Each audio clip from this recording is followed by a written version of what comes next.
பாகிஸ்தான் தற்போது மிகவும் இக்கட்டான சூழலுக்கு தள்ளப்பட்டுள்ளது.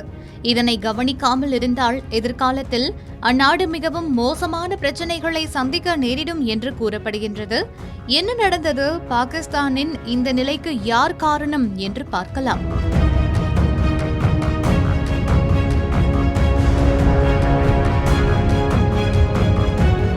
கடந்த ஆண்டு ஏப்ரல் 22ஆம் தேதி அன்று காஷ்மீரின் பஹல்காம் பகுதியில் சுற்றுலாவுக்கு வந்த பயணிகள் மீது பாகிஸ்தானை சேர்ந்த தீவிரவாதிகள் தாக்குதல் நடத்தியிருந்தனர்.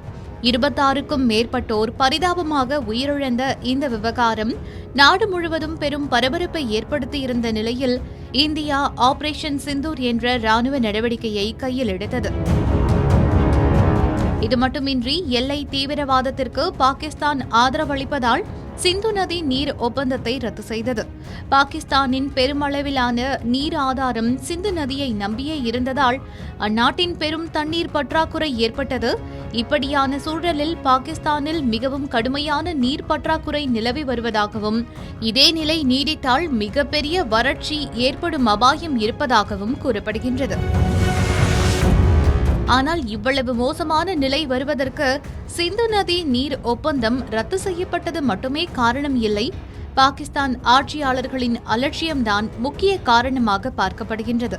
அதாவது சிந்து நதிநீர் ஒப்பந்தத்தின்படி 80% நீர் பாகிஸ்தானுக்கு மட்டுமே ஒதுக்கீடு செய்யப்பட்டு வந்தது. இருப்பினும் 1970களுக்கு பிறகு பெரிய அளவிலான அணைகளை கட்டாத பாகிஸ்தான் நீர் சேமிப்பு திட்டங்களை உருவாக்கவில்லை.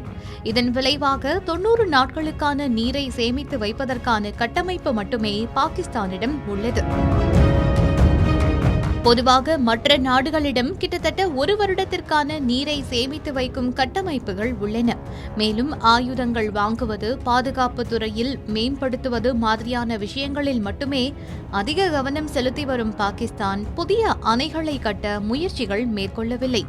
இதன் விளைவாக பாகிஸ்தானின் 45% நதிநீர் வீணாக கடலில் கலப்பதாக கூறப்படுகின்றது.